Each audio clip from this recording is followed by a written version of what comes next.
This life isn't just made for me. I'll explain, won't you please implore me. This life is full of untold stories. This life is full of untold stories. Hi, my name is Cody, and this is my story.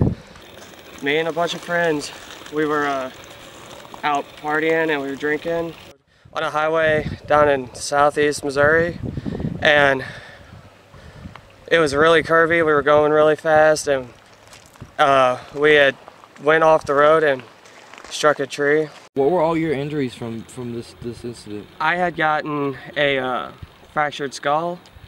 I had some fractures in my face. I had gotten a fractured hip as well. I'd gotten a fractured spine, a fractured pelvis, a fractured tailbone. I was in the hospital for about a month, counting rehab and all that. So when you were in the hospital, what are some of the things that were like running through your head? Like, obviously it's like still kind of a shock. So tell me some of the, like, when you were laying there in the hospital bed, what was going through your head? I was depressed. I didn't know if I was gonna be the same as I was before the wreck. So I was really depressed. Like, it was a bad thing. I didn't like it.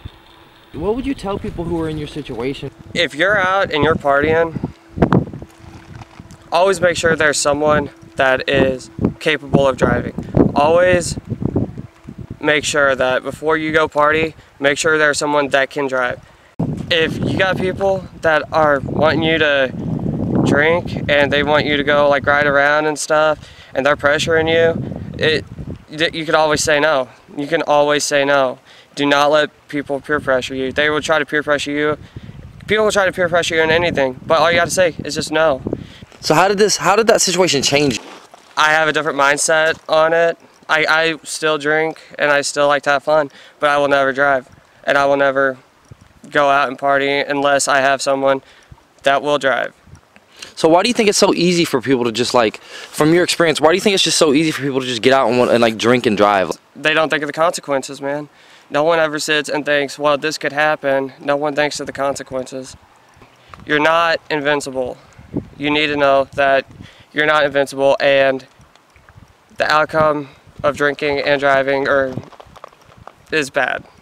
So when you take the time, like, after all this and your perspective change, when you take the time to look at that picture, like, what feelings come over you? That picture of you, what feelings come over you? I get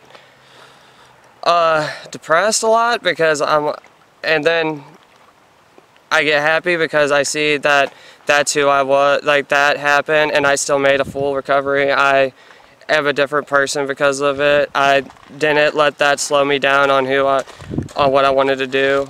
As soon as all that happened, I got better and I got back up, and I started life over again.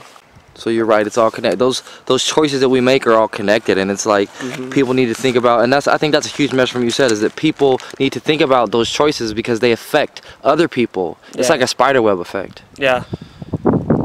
Yeah, it definitely affects a lot of people. So when you do something bad and it hurts you, it can hurt someone else. It's just always think about yourself and think about the people that love you. That's always the thing to think about.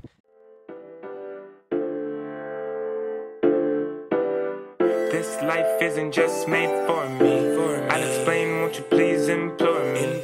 This life is full of untold stories. This life is full of untold stories.